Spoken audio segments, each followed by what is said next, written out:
E eu ouvi uma voz muito clara na minha mente, vá até Lumbini. E eu estava me preparando para ir para outra cidade, e eu comecei a ter uma guerra na mente. Não foi audível a voz, mas eu ouvi muito claramente, vá até Lumbini. Aí eu comecei a pensar, Deus, o Senhor falou comigo? Eu comecei a fazer perguntas. Não ouvi mais nada. E eu fiquei em dúvida. Aí eu falei, já aconteceu isso antes, então deve ser Deus. Mas como não ouve audivelmente, a gente fica um pouco assim. Eu falei com o pastor Dinesh, o tradutor. Você conheceu o Dinesh, tá? Vamos para lá, Dinesh. Pastor, fazer o que lá e tá? Não sei. Eu creio que Deus falou comigo. Vamos lá. E aí fomos. Chegando lá, me hospedei no hotel. No outro dia fui tomar café. E eu perguntando, Deus, eu tô aqui. O que é para fazer? Eu tô aqui. E não ouvi mais nada de voz. O que veio na minha mente? Já era o Espírito Santo. Mas eu achei que era uma ideia minha, mas já era dele. Já que eu tô aqui, eu não sei o que eu vou fazer, vamos procurar cristãos. Às vezes eu faço umas perguntas para ver se eu encontro cristão, porque não é comum encontrar como no Brasil. Então, eu abordava algumas pessoas. Olha, eu estou fazendo uma pesquisa. Quantos hindus tem na região? A porcentagem, sabe mais ou menos? Quantos budistas tem? E por último eu falava, era o que eu queria saber. E cristãos tem? E alguns falavam, o que é isso? É outra religião? Não, não conhecemos. E ninguém falou de paradeiro de cristão, nada. E eu aluguei uma bicicleta e ficamos andando ali, ó. A cidade é pequena, você conheceu. Ficamos andando na cidade. E eu falei, meu Deus do céu, será que eu tô ficando ruim da cabeça? Eu falei, meu Deus, o que eu pensei? Como é que eu vou falar com o pastor, o meu tradutor, o meu braço direito, aqui o meu Timóteo? Como é que eu vou falar para ele assim, ó? Eu acho que eu ouvi voz. Eu comi demais, ouvi vozes e tá, e vão voltar.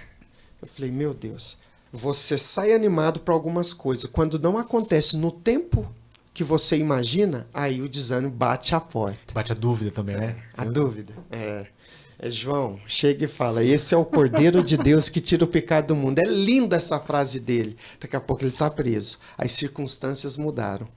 Vai lá e pergunta se é ele mesmo. Ficou até engraçado, né? Pergunta se é ele. Cara, mas ele falou um negócio lindo, maravilhoso. Aí eu falei, Dinesh, parece que tem um vilarejo daqui uns 2, 3 quilômetros para frente. Vamos lá e vamos voltar. Eu já estava me entregando, porque eu já tinha visitado tudo. No caminho da cidade desse vilarejo, tinha um murinho com um portãozinho e uma cruz desenhada em vermelho. Quando eu vi aquele símbolo ali da cruz, eu falei, Dinesh, parece tem cristão aqui. Por quê? Porque eu torno a falar, cruz no Ocidente é fácil de ver, em certos locais. E no interior do Nepal é raríssimo. Se tiver, tem cristão. Aí eu falei, vai lá e pergunta se tem cristão. Se eles falar que não tem, pergunta quem fez aquele desenho, se eles sabem. O Dinesh 5 minutos depois veio. E ele falou com essa frase assim, ó. Pastor, melhor do que ter achado os cristãos, achamos a casa do pastor. Meu Deus. Cara, aí eu fiquei muito feliz. Fiquei muito feliz. Aí eu já fui indo assim, passos largos, deixei a bicicleta e já fui falando, Jamassi, pastor. E eu fui muito animado. Jamassi seria a paz do Senhor, lá na língua nepalesa. Aí, a paz do Senhor, e tá. E ele assim, estranho, a paz do Senhor, com uma frieza que eu fiquei sem graça. E aí eu falei, pastor, não se preocupe, eu sou pastor lá do Brasil e tá. Eu poderia conversar contigo? Esse homem estava há 4 anos orando para alimentar os filhos, que uma igreja de Katmandu que tinha enviado tinha abandonado ele. E ele estava há 4 anos quase desistindo. Para vocês entenderem aqui, 6.000 rúpias, equivalente a $50. E depois chegou a mulher dele. A cidade é turística, ela trabalhava no hotel. Ganhava, trabalhando o mês inteiro, $50. E as ovelhas que ele tinha ganho para Jesus ajudavam ele com alimento. Aí voltou a frase na minha mente, vá até Lumbini. Já acendi meu coração, eu falei, é por causa dele. E aí quando ele terminou de falar, quando eu tive certeza, eu olhei para ele e falei, pastor Sanju, hoje Deus ouviu suas orações. Aí ele, que massa. assim, sem reação, Fantástico. olhou para a mulher, olhou para mim. Eu falei, o senhor não entendeu. A partir de hoje, a Igreja de Jesus no Brasil vai te sustentar. Você nunca mais vai precisar pensar no seu sustento. A esposa pegou no braço dele, aí ele olhou para mim com os olhos lacrimejando, ele falou assim, ó, há 4 anos eu acordo às 5 da manhã para orar. Eu já estava quase desistindo. Sabe por quê? Porque eu passar dificuldade é eu ver os meus 2 filhos passando dificuldade é diferente. Eu fiz treinamentos com eles, pela graça de Deus, foi 2016, nunca deixei de enviar o sustento. E aí com pandemia, com isso, com aquilo, e a gente foi se reequilibrando, mas é Deus e está enviando o sustento. Em 2017, quando fui lá te visitar, nós fomos visitar o pastor Sandro. E o Luciano eu estava junto, comprou uma moto 0 km, porque ele fazia trabalhar a pé lá, né? E eu tive o privilégio de gravar o vídeo, o Luciano entregando uma moto zerinho para ele poder, né, fazer o trabalho lá. Foi emocionante, né? Foi emocionante, porque eu fiz uma surpresa. Já era Jesus ouvindo outra oração dele. E veio a ideia no meu coração. Eu vou batalhar para comprar uma moto 0 km, pastor Sandro. E aí, quando daí eu tive os recursos, aí foi quando nós fizemos a caravana 2017, que o pastor Levi foi com a gente tudo. Aí, quando eu fui entregar para ele a chave, aí ele começou a falar assim, ó, já em lágrimas, né? Eu estava orando por uma bicicleta. Foi lindo o que Deus fez. E eu na pandemia não pude ir. Quando foi 1 ano e meio atrás, o Senhor recolheu o pastor Sanju. Há 4 meses atrás estive no Nepal, foi quando eu fui lá. Uma notícia boa, eu consegui dobrar a ajuda para a esposa. E a esposa falou assim, ó, eu tive medo de cortarem o sustento.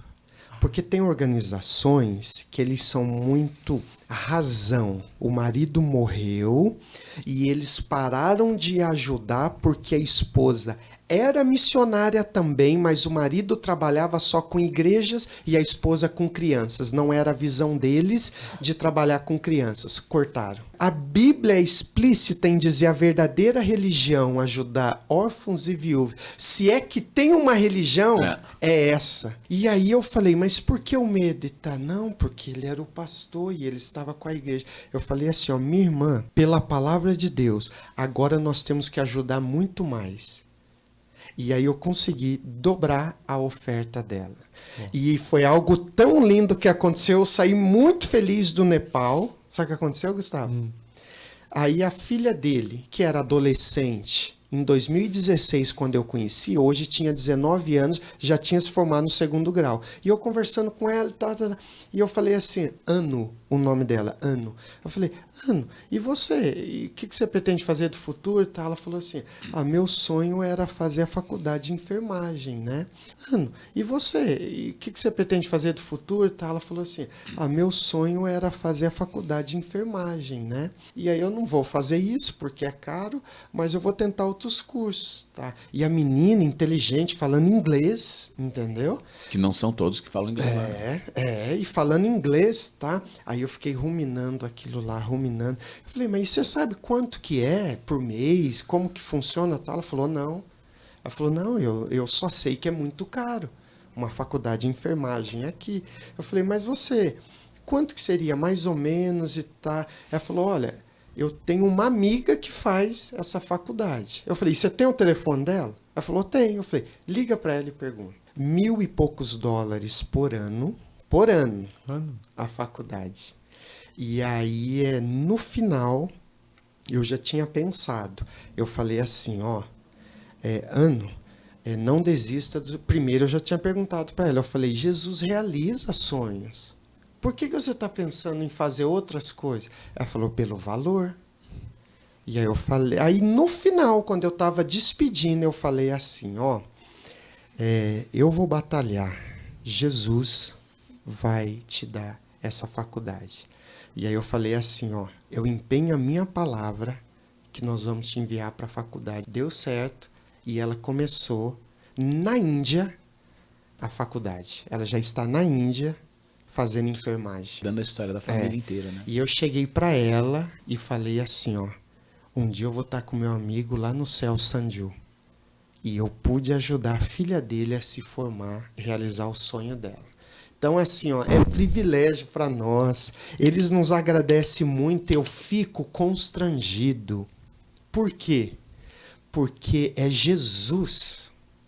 Entendeu? As pessoas hoje veem o que estamos fazendo no Camboja, fala que trabalho lindo. Eu entendo o carinho dos irmãos, mas é Jesus fazendo o resgate usando um corpo.